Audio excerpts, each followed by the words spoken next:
mungkin kita menganggap ada orang yang pemimpinnya itu adalah orang raja yang bijaksana, tetapi sudah pasti bahwa tidak seperti yang diharapkan di dalam kitab Amsal ini.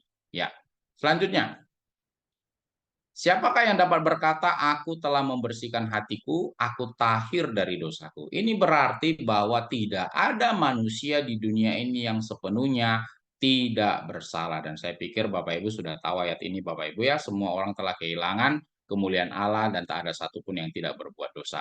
Dan kebenaran ini juga sebelum muncul perjanjian baru dinyatakan dalam 1 Raja-Raja 8 ayat 46, Mazmur 143 ayat 2, Ayub 4 ayat 17 dan 19, dan Pengkhotbah 7 ayat 20.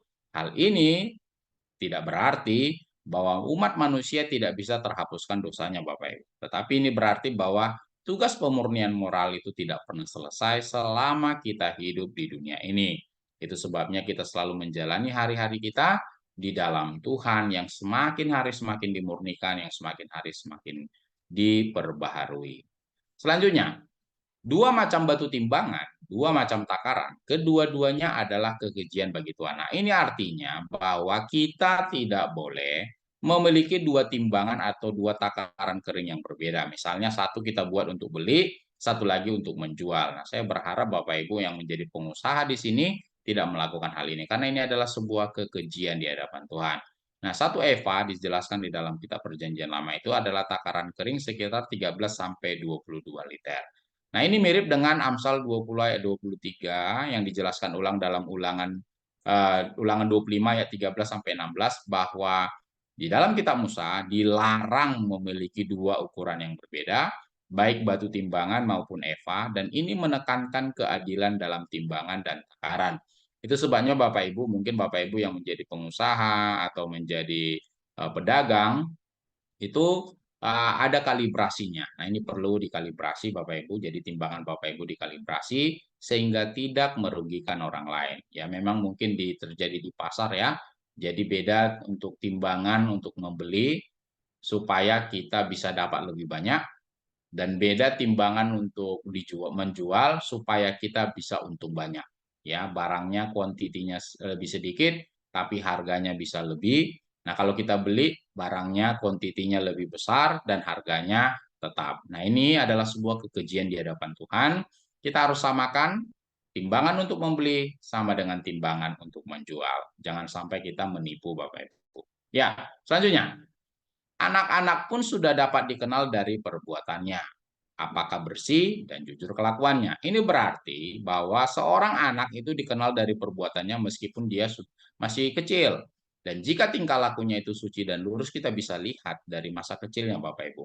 Ini menekankan bahwa kualitas perilaku anak saat ini akan menunjukkan seperti apa dia di masa depan. Nah, saya percaya Bapak Ibu yang di grup ini sudah lebih senior dari saya, tentu Bapak Ibu sudah lebih banyak pengalaman dalam hal mendidik dan membesarkan anak. Nah, setidaknya ini bisa merefleksikan kehidupan kita.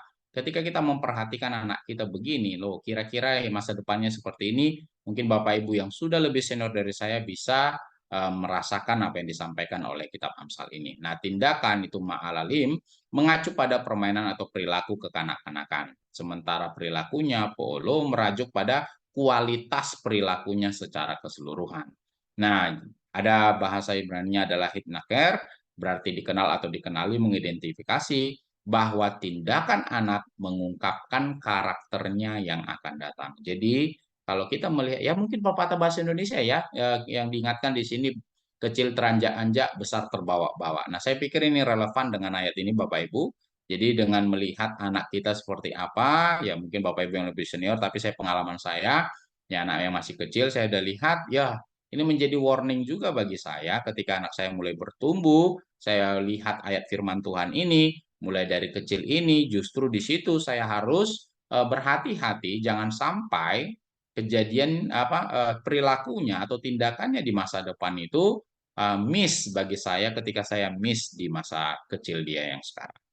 Nah, selanjutnya, telinga yang mendengar dan mata yang melihat, kedua-duanya dibuat oleh Tuhan. Nah, telinga yang benar-benar mendengar dan mata yang benar-benar melihat itu membedakan antara hal-hal fisik dengan daya tangkap nyata. Itu di dalam Yesaya 6 ayat 9 sampai 10. Memahami sesuatu dengan benar melalui indera adalah anugerah Allah, menunjukkan bahwa Tuhan memberikan kemampuan itu sebagai potensi yang bisa dipakai oleh manusia. Gaya pandang itu bicara tentang mata, harus dihargai dan digunakan dengan benar, dengan memperhatikan kebijaksanaan dan firman Allah. Kalau kita mengabaikan hal itu dipandang sebagai sebuah kebodohan. Nah, mungkin Bapak Ibu bisa dapat itu sebelumnya di dalam eksposisi Amsal 17 ayat 24 dan mungkin nanti di Amsal 23 ayat 9 dalam eksposisi berikutnya. Ini bicara tentang apa? Kita harus menggunakan semua indera yang ada yang Tuhan sudah berikan sebagai potensi-potensi yang bisa kita pakai. Jangan kita abaikan yang satu dan kita lakukan yang lain. Kalau boleh dua-duanya kita gunakan Bapak Ibu, sehingga apa? Dan tentu kita bisa menjalani kehidupan yang lebih baik di masa depan dan memperhatikan kebijaksanaan dan firman Allah ya. Jadi telinga kita melihat, mendengar hal-hal yang baik, mata kita, cara pandang kita itu ya kita harus dengan benar dan itu semua sesuai dengan kebijaksanaan dan firman Allah. Nah, janganlah menyukai tidur supaya engkau tidak jatuh miskin, bukalah matamu dan engkau akan makan sampai kenyang. Nah, ini bicara tentang tidur berlebihan, merupakan manifestasi kemalasan yang berujung pada kemiskinan. Ya, cukup banyak teguran-teguran dalam kitab Amsal terhadap orang-orang malas Bapak Ibu. Mungkin dalam eksposisi sebelumnya Bapak Ibu sudah dapat di Amsal 6 ayat 4, 9, 10, Amsal 10 ayat 5, Amsal 19 ayat 15, dan nanti mungkin Amsal 24 ayat 33.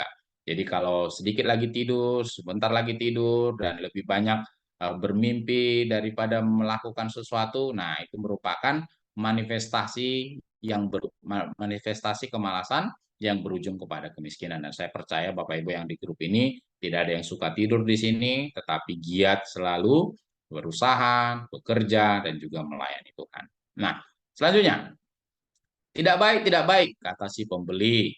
Tetapi begitu ia pergi, ia memuji dirinya. Ini bicara tentang seorang calon pembeli yang merendahkan barang dagangan orang lain untuk menurunkan harganya, hanya untuk kemudian membanggakan dirinya atas kepintarannya setelah mendapatkan barang itu. Nah, ini seperti biasa terjadi di pasar Bapak Ibu dan di dalam kehidupan sehari-hari. Nah, bisa kita bayangkan ada seorang pedagang mengutip ayat ini kepada pelanggannya yang galak tanpa mengancam tindakan pembeli itu secara terang-terangan namun menyindir kemunafikannya. Nah, ini mungkin mana tahu ada yang pernah kita lakukan seperti ini, ada seseorang yang mungkin marketing atau perusahaan tertentu yang menawarkan produk dan jasanya kepada kita dan kita berusaha menekan harga dengan cara membuat seperti kualitas barang itu tidak baik dengan harapan bisa menurunkan harga, maka kita masuk dalam kategori munafik Bapak Ibu.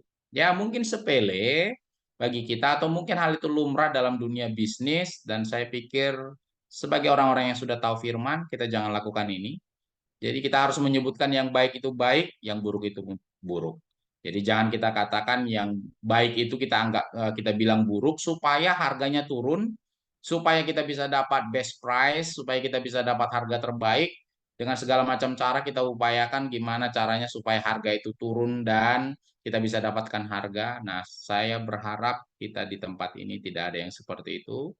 Kita akan masuk dalam kategori orang munafik kalau kita melakukan itu Bapak Ibu. Katakan baik jika baik, katakan buruk jika buruk, dan ya kalau misalnya untuk minta negosiasi harga silakan saja sampaikan tanpa harus menjatuhkan kualitas produk orang itu, apalagi membunuh karakter orang itu dengan harapan kita bisa dapat harga yang lebih murah dari yang biasanya. Saya berharap kita semua di sini, saya percaya ada yang pengusaha di sini, jangan melakukan hal itu Bapak Ibu, kita belajar firman Tuhan, kita mau belajar sama-sama, dan firman ini bukan hanya berlaku untuk Bapak Ibu, tetapi berlaku untuk kita semua dan saya juga. Jadi katakan yang baik jika baik, katakan yang buruk jika buruk, dan jangan kita katakan buruk supaya untuk mendapatkan harga yang terbaik. Nah, kita masuk dalam kategori orang munafik seperti itu, ya. Selanjutnya, sekalipun ada emas dan perak banyak, tetapi yang paling berharga ialah bibir yang berpengetahuan. Nah, ucapan yang bijaksana itu lebih berharga daripada logam mulia dan batu mulia. Bapak Ibu mungkin sudah dapat di dalam eksposisi sebelumnya, di dalam Amsal 3 ayat 14, Amsal 8 ayat 10, Terus Amsal 16 ayat 6, 16. Nah, perhiasan yang berharga dalam bahasa Ibrani adalah keliyekar.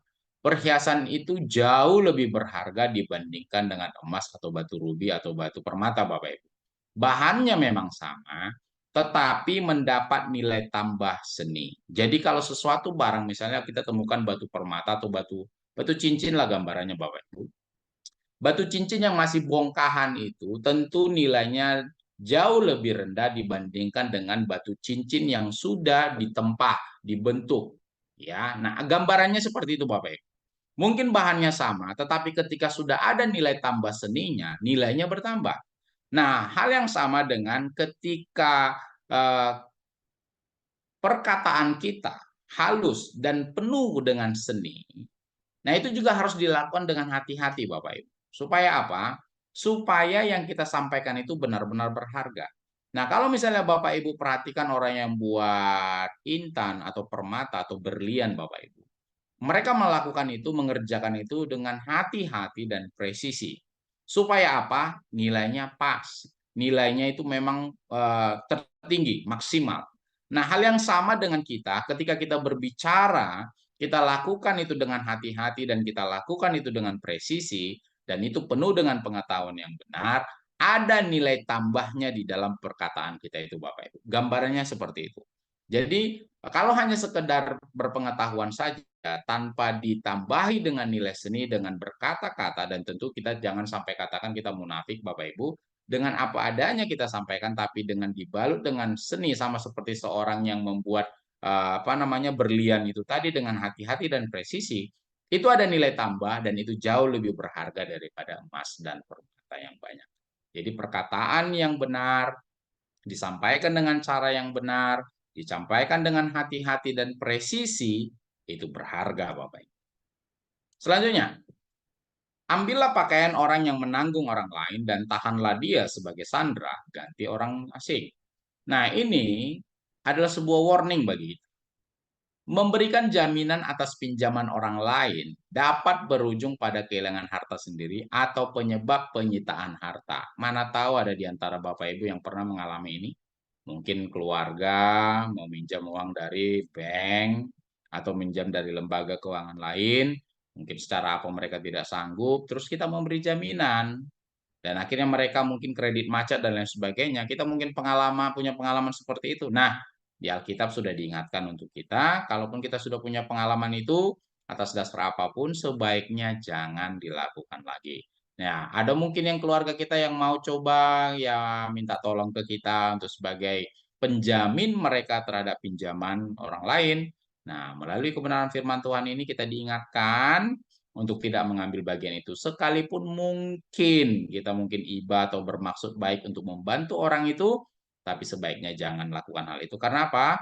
Nah, bicara tentang ambillah pakaian orang lain, pakaian di zaman Alkitab ini Bapak Ibu, itu bicara tentang kebutuhan penting, ya, itu bicara tentang kebutuhan penting yang wajib dikembalikan apabila malam hari.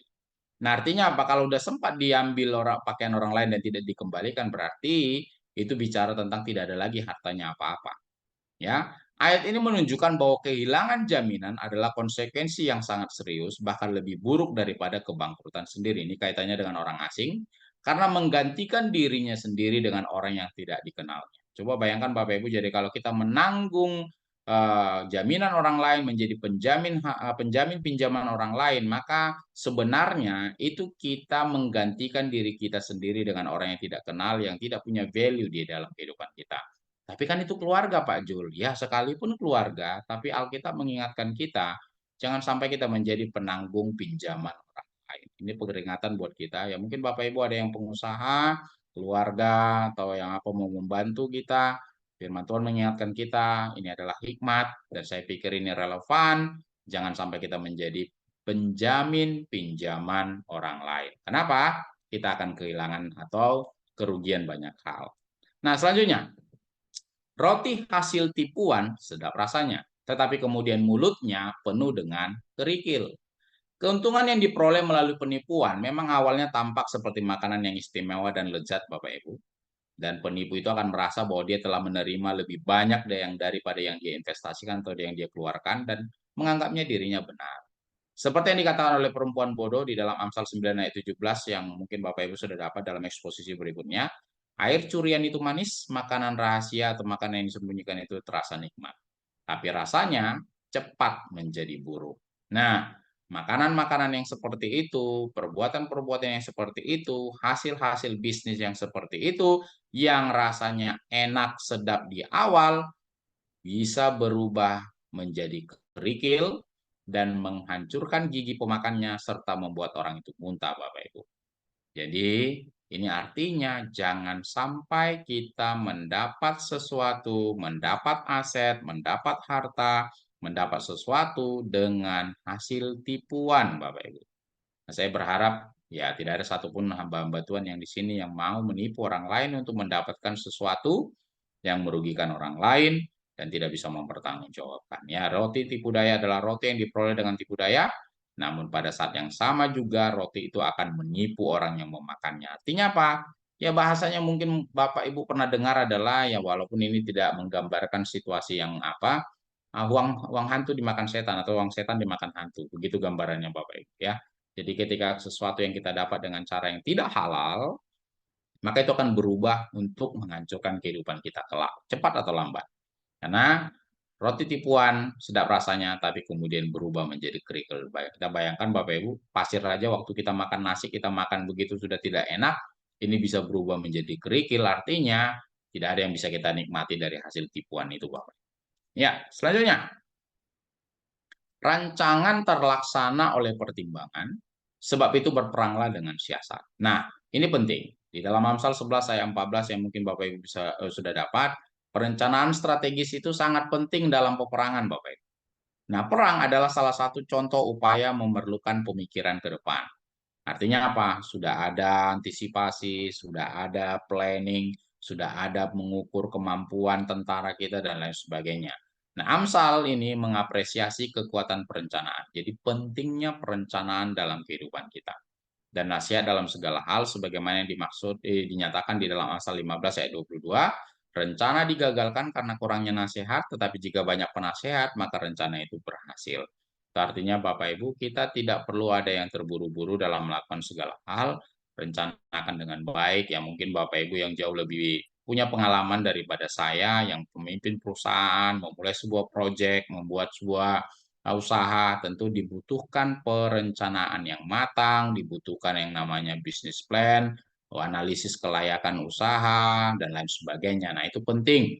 Dan Alkitab itu mengingatkan kita bahwa kita harus berencana sebaik mungkin supaya apa? Rencana itu bisa baik dan berjalan lancar. Nah, selanjutnya, siapa mengumpat, membuka rahasia.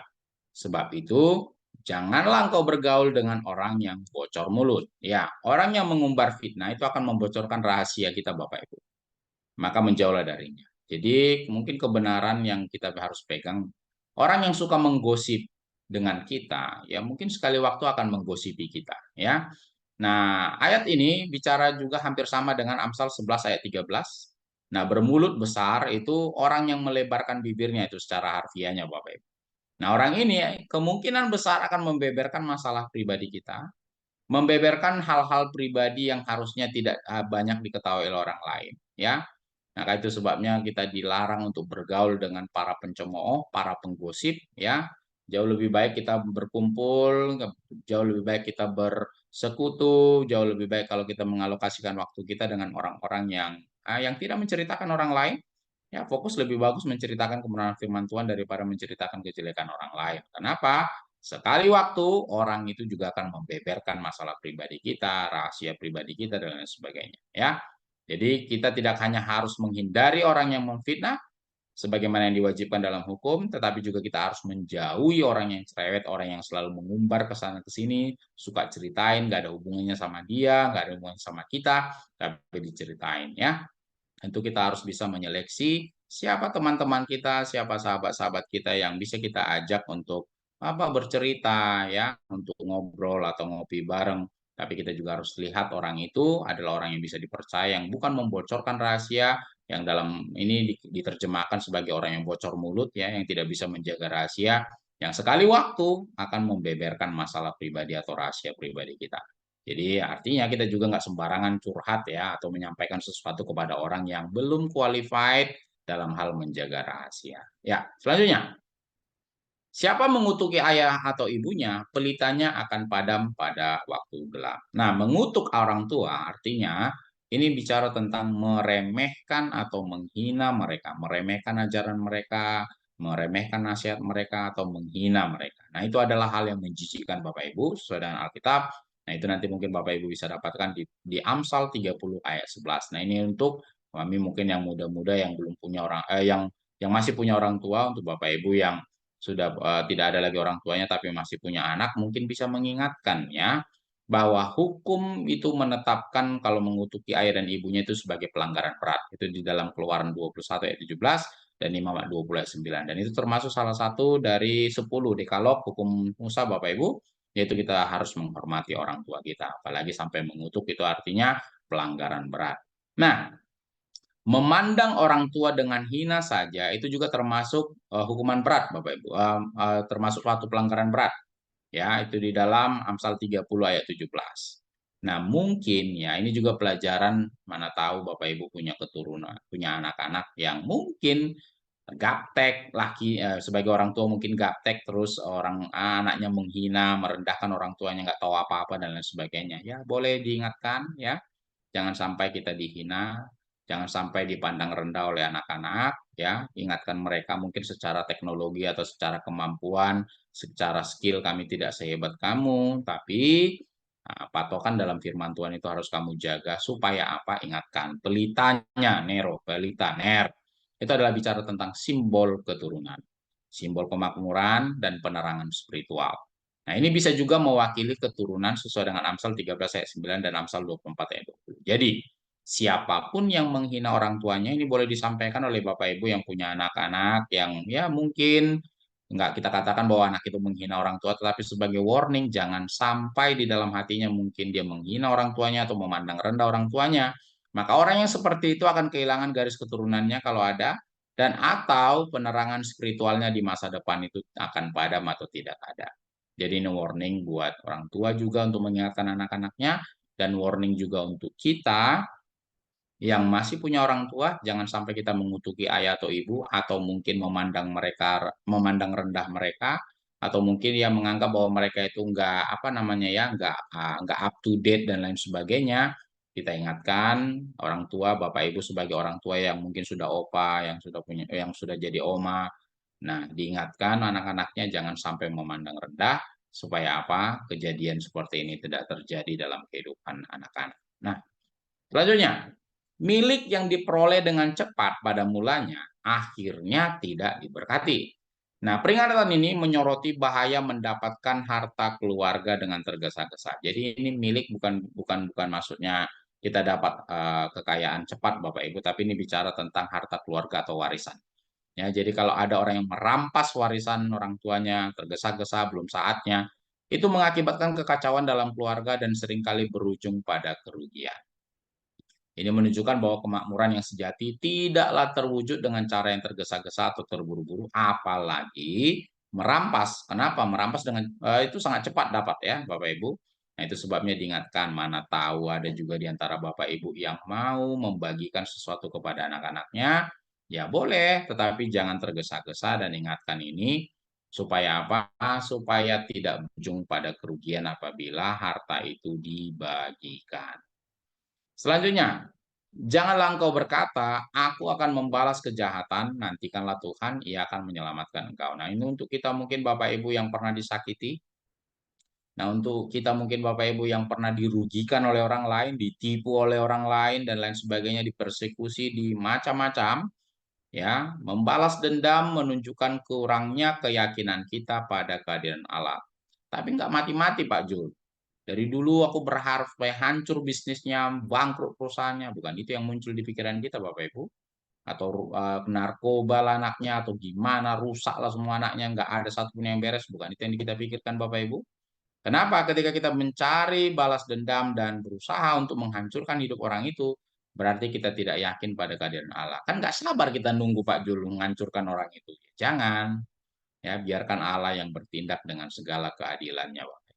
Ya, Bukan hanya sebaliknya kita menahan diri untuk tidak membalas dendam kepada musuh kita, kita juga bahkan harus tidak berniat untuk melakukannya. Jadi jangan sampai kita berniat untuk melakukannya, Bapak Ibu. Biar kita tahan diri kita, jangan sampai balas dendam, bahkan kita pun jangan berniat untuk balas dendam kepada orang. Kita mungkin berharap untuk mendapat balasan, tetapi kita harus membiarkan pelaksanaannya itu kepada Allah, seperti yang diilustrasikan nanti pada saat Bapak Ibu mempelajari eksposisi Amsal 25 ayat 21 sampai 22. Ya bahasa kerennya sekarang itu adalah kita harus bisa mengampuni orang itu, tidak mencari gimana caranya supaya mati orang itu, hancur hidupnya dan lain sebagainya, rusak rumah tangganya, mampus anaknya dan lain sebagainya karena geramnya kita. Nah, ketika kita melakukan hal itu Bapak Ibu, maka kita dipandang bersalah di hadapan Tuhan. Biarkan Tuhan melakukan dengan segala keadilan kepada orang itu, ya. Nah, dan Dia akan menyelamatkan engkau. Ini menunjukkan bahwa ayat ini menggambarkan Allah sebagai penyelamat, bukan pembalas dendam, ya. Wajar kan Pak Jul saya ngadu kepada Tuhan kalau saya dirugikan dan sebagainya. Silakan mengadu kepada Tuhan, tapi jangan sampai kita itu mengharapkan balas dendam Tuhan, matikanlah dia, hancurkanlah dia, buatlah bangkrut perusahaannya dan sebagainya. Jangan sampai itu yang muncul di pikiran kita Bapak Ibu. Ya, entah pun di dalam lingkungan pelayanan mungkin harusnya kita yang naik atau kita yang dipercayakan tapi kita disikut dan ditekong, disalib oleh orang lain dan lain sebagainya. Jangan sampai kita mengharapkan balas dendam buat orang itu atau mendoakan orang itu supaya mati dan lain sebagainya. Jangan sampai Bapak Ibu. Izinkan Tuhan bergerak dengan segala keadilannya dan ingatlah Tuhan adalah penyelamat kita, bukan pembalas dendam kita. Ya, jangan sampai kita menyimpan balas dendam itu Bapak Ibu. Dan tentu kan kita masih ingat arti kasih bahwa kita tidak menyimpan kesalahan orang lain. Nah, selanjutnya, dua macam batu timbangan adalah kekejian bagi Tuhan. Sama kayak yang tadi. Dan neraca cerong itu tidak baik. Ini adalah jenis peringatan lain yang sama dan seperti yang sudah saya sampaikan tadi di Amsal 20 ayat 10 Bapak Ibu. Dan ini juga ayat ini juga sama dengan Amsal 11 ayat 1a seperti yang mungkin Bapak Ibu sudah dapat dalam eksposisi sebelumnya. Selanjutnya, langkah orang ditentukan oleh Tuhan. Nah, ini penting ya. Tetapi bagaimanakah manusia dapat mengerti jalan hidupnya? Ini sama dengan eksposisi Amsal 16 ayat 9 yang mungkin Bapak sudah dapat. Mengajarkan bahwa manusia tidak dapat sepenuhnya mengendalikan jalannya. Karena Tuhanlah yang memegang kendali dan rencananya mungkin tidak selalu transparan atau jelas pada kita, tapi kita harus tahu bahwa Tuhan mengendalikan jalan hidup kita, Bapak Ibu. Nah, ini juga menjadi peringatan tentang keterbatasan kita sebagai manusia. Kita tidak bisa berbuat apa-apa, kita rencana A, rupanya yang terjadi B atau C dan lain sebagainya. Kita harapkan bisnis kita seperti ini, namun ternyata di luar kendali kita dan lain sebagainya, akhirnya tidak jalan sesuai dengan apa yang direncanakan. Dan memang kita sudah belajar bahwa perencanaan itu penting, tapi kita juga harus paham bahwa kita mungkin bisa berencana, tetapi Tuhanlah yang punya kendali atas jalan dan rencana kita itu. Itu juga berarti ajakan kepada kita untuk senantiasa percaya kepada Tuhan. Nah, meskipun ayat ini menekankan kesadaran rendahan hati kita, tapi juga ini mengandung arti bahwa kita percaya Allah pasti mengarahkan kita ke arah yang lebih baik, Bapak Ibu.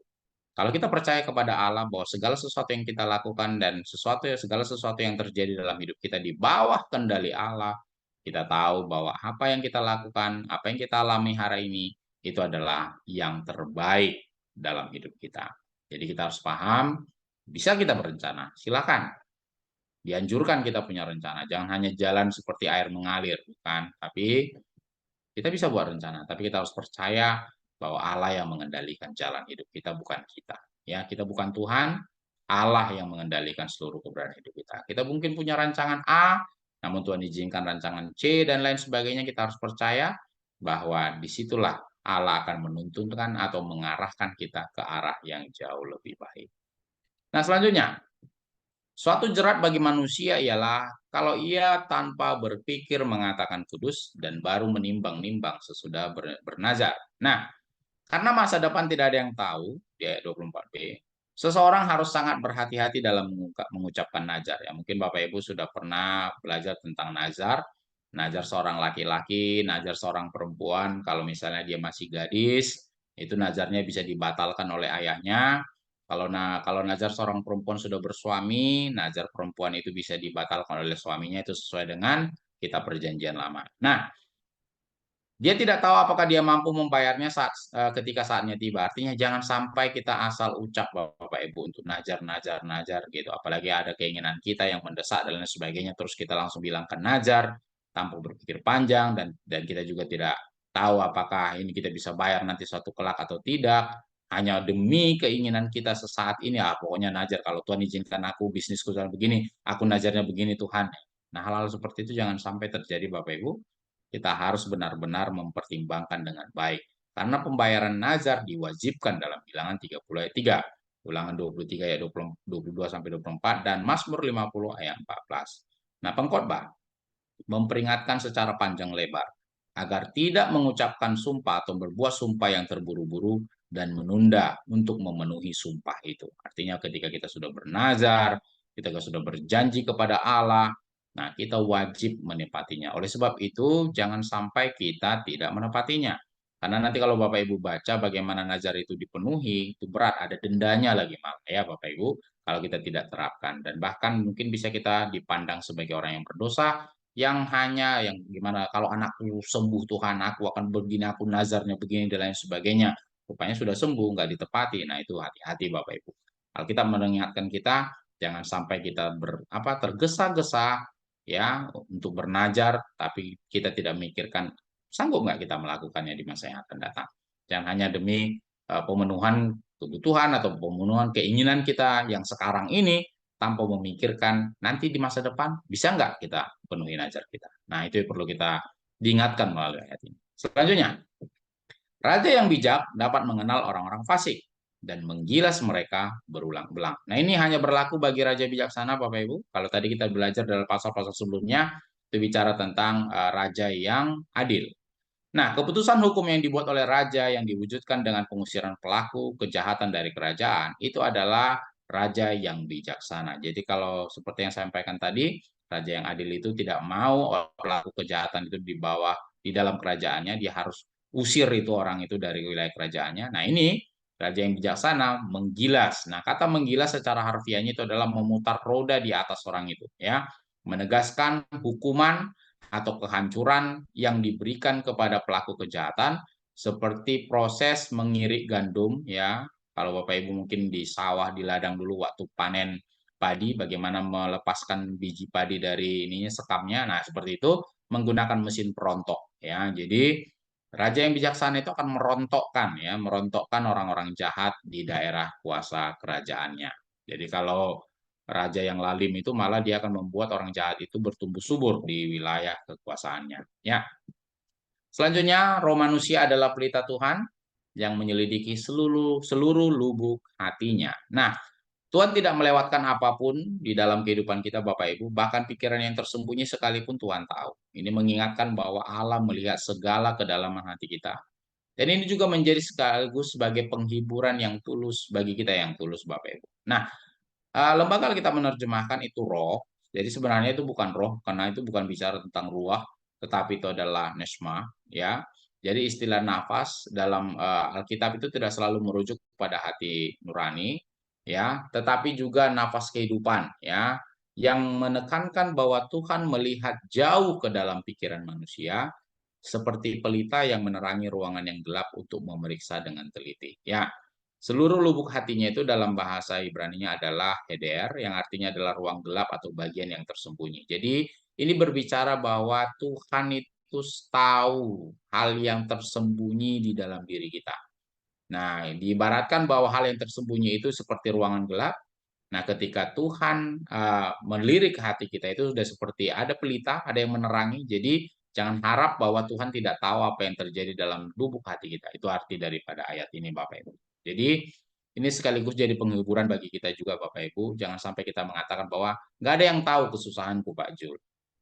Tak ada satupun orang yang mengerti bagaimana perasaanku hari ini. Oh, itu nggak mungkin kita bisa sebutkan kalau kita sudah tahu bahwa tidak ada satupun yang tersembunyi di hadapan Allah. Ya, ruang yang tergelap sekalipun dalam hidup kita, heder dalam bahasa Ibrani-nya, ya ketika ada Tuhan di sana, ada pelita di sana, yaitu melalui nafas kehidupan kita. maka Tuhan tahu apa yang ada di dalam hidup kita, Bapak Ibu. Selanjutnya, kasih dan setia melindungi raja dan dengan kasih ia menopang tahtanya. Nah, tata kerajaan yang didasarkan dengan keadilan dan kebenaran itu sesuai dengan Amsal 16 ayat 22 yang mungkin Bapak Ibu sudah dapat, dan Amsal 25 ayat 5 nanti akan Bapak Ibu dapat, dan Amsal 29 ayat 14. Nah, ini ada sebuah ilustrasi, kebaikan dan kesetiaan itu diibaratkan seperti dua penjaga di kedua sisi singgasana yang bertumpu pada tumpuan kebaikan. Artinya, kebaikan dan kesetiaan itu wajib ada di raja atau pada pemerintahan. Mana tahu ada di antara Bapak Ibu yang aktif dalam pemerintahan, yang masuk dalam government, atau mungkin ada keluarga, atau mungkin ada jemaat. Nah, ini harus diingatkan bahwa kebaikan dan kesetiaan itu adalah wajib bagi orang yang memimpin pemerintahan. Nah, jika raja gagal dalam menjalankan kewajiban etisnya, maka secara pribadi ia berada dalam keadaan yang terancam dan pemerintahannya akan runtuh di bawahnya. Nah, kalau Bapak Ibu yang sudah membaca Alkitab, perhatikan bagaimana raja-raja yang jahat dan zalim yang ada di dalam Alkitab runtuh ya pemerintahannya dan tidak bertahan lama. Nah, itu diingatkan juga ya, mungkin tidak ada di antara kita di sini yang jadi raja, tapi mungkin ada yang bekerja di pemerintahan, memegang suatu tanggung jawab atau suatu mandat. Nah, ini boleh kita ingatkan kepada mereka bahwa kebaikan dan kesetiaan itu wajib dimiliki oleh orang yang masuk dalam pemerintahan. Dan saya pikir bukan hanya pemerintahan saja, kita juga mungkin dalam pelayanan kita juga ya, memimpin dan melindungi orang lain, kita wajib melakukan ini. Ya. Selanjutnya, hiasan orang muda ialah kekuatannya dan keindahan orang tua ialah uban. Nah, ayat ini mengungkapkan ada anugerah yang dialami baik di masa muda maupun di masa tua, Bapak Ibu. Nah, untuk orang tua, walaupun lemah, orang yang lanjut usia itu memiliki kekuatan yang sebanding dengan kekuatan fisik para muda yang sangat dikagumi. Ya, paralelismenya di sini menunjukkan bahwa orang usia tua itu sendiri merupakan sebuah kekuatan.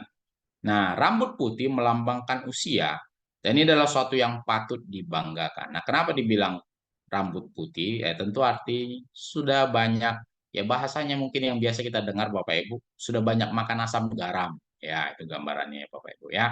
Jadi kalau orang muda itu bicara tentang bagaimana kuatnya, bagaimana motivasinya, semangatnya, dan lain sebagainya, jika tanpa dibarengi dengan pengalaman asam garamnya, yaitu tadi.